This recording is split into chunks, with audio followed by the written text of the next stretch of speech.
भगवान श्री कृष्ण कहते हैं कि दूसरों का भला करने वाले मनुष्य को ही हमेशा कष्टों का सामना करना पड़ता है, क्योंकि हमेशा फल देने वाले वृक्ष को ही पत्थर की मार सहनी पड़ती है।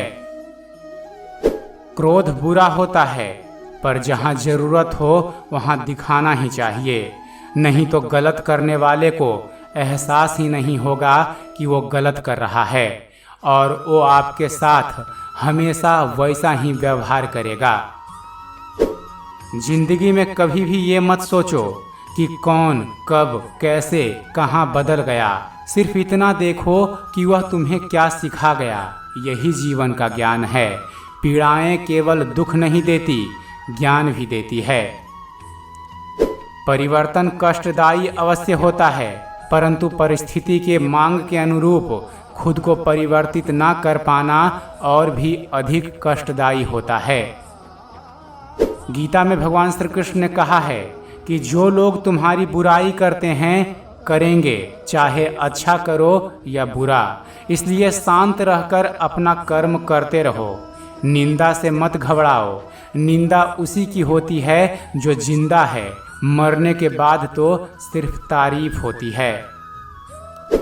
किसी को बहस से जीतने के बजाय मौन से पराजित करना चाहिए, क्योंकि जो आपके साथ सदा बहस करने के लिए तत्पर रहता है वो आपके मौन को कभी भी सहन नहीं कर सकेगा। सौभाग्यशाली होते हैं वो लोग जिन्हें समय और समझ एक साथ मिलती है, क्योंकि अक्सर समय पर समझ नहीं आती और जब समझ आती है तो समय हाथ से निकल जाती है। जीवन में जब भी हम खराब दौर से गुजरते हैं तब मन में यह विचार जरूर आता है कि परमात्मा मेरी परेशानी देखता क्यों नहीं है, मेरे दुख कम क्यों नहीं करता। पर याद रखना, जब परीक्षा चल रही होती है तब शिक्षक मौन रहते हैं। भगवान श्री कृष्ण कलयुग के बारे में कहते हैं कि कलयुग में रिश्ते खेल बन जाएंगे। बिना स्वार्थ के कोई भी रिश्ता यहाँ नहीं टिकेगा। सुबह एक दूसरे के साथ जीवन भर रिश्ता निभाने की सौगंध खाने वाले भी शाम तक एक दूसरे के खून के प्यासे हो जाएं तो भी आश्चर्य नहीं होगा। धर्म और ईश्वर मजबूरी में याद आएंगे। कलयुग का भगवान सिर्फ और सिर्फ पैसा होगा।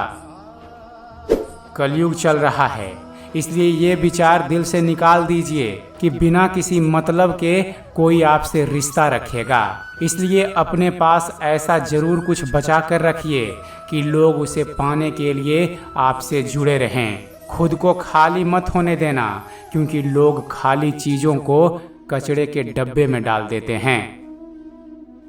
दीपक बोलता नहीं, उसका प्रकाश उसका परिचय देता है। ठीक उसी प्रकार आप अपने बारे में कुछ ना बोलें, बस अच्छे कर्म करते रहें, वही आपका एक दिन परिचय देंगे। मनुष्य चाहे कितना भी टूट क्यों न जाए, उसे हमेशा यह याद रखना चाहिए कि उसके जीवन के रथ की डोर प्रभु के हाथ में है और इतिहास गवाह है कि भगवान श्री कृष्ण जिसका रथ चलाते हैं विजय उसी की होती है।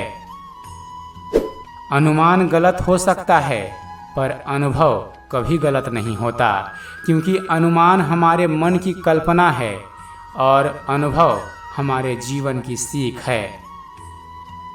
भगवत गीता में लिखा है कि जीवन से जो भी मिले उसे पचाना सीखो, क्योंकि भोजन ना पचने पर चर्बी बढ़ती है, पैसा ना पचने पर दिखावा बढ़ता है, बात ना पचने पर चुगली बढ़ती है, प्रशंसा ना पचने पर घमंड बढ़ता है, चुगली ना पचने पर दुश्मनी बढ़ती है, राज ना पचने पर खतरा बढ़ता है, दुख ना पचने पर निराशा बढ़ती है और सुख ना पचने पर पाप बढ़ जाता है।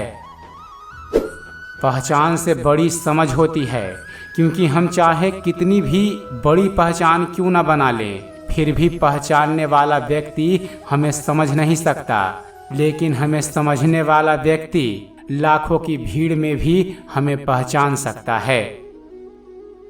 भगवान श्री कृष्ण ने कहा है कि कर्म का फल आपको उसी तरह ढूंढ लेगा जैसे कोई बछड़ा सैकड़ों गायों के बीच अपनी माँ को ढूंढ लेता है अर्थात सही समय आने पर आपके एक एक कर्मों का फल आपको जरूर मिलेगा। इसलिए यदि आप किसी कार्य में मेहनत कर रहे हैं और रिजल्ट नहीं मिल रहा है तो उदास मत होइए, मेहनत जारी रखिए, आखिरी रिजल्ट आपके हक में जरूर होगा। माली पौधों में पानी प्रतिदिन देता है, लेकिन फल सिर्फ मौसम में ही आते हैं। इसलिए जीवन में धैर्य रखिए, हर काम अपने समय पर ही होगा।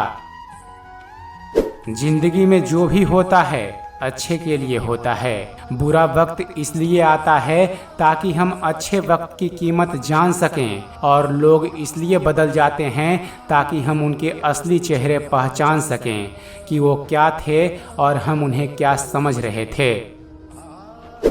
विचारों को बस में रखिए, वो तुम्हारे शब्द बनेंगे। शब्दों को बस में रखिए, वो तुम्हारे कर्म बनेंगे। कर्मों को बस में रखिए, वो तुम्हारी आदत बनेंगे। आदतों को बस में रखिए, वो तुम्हारा चरित्र बनेगा। चरित्र को बस में रखिए, वो तुम्हारा भाग्य बनेंगे। उनकी परवाह कभी मत करो जिनका विश्वास वक्त के साथ बदल जाए। परवाह सदा उनकी करो जिनका विश्वास आप पर तब भी रहे जब आपका वक्त बदल जाए।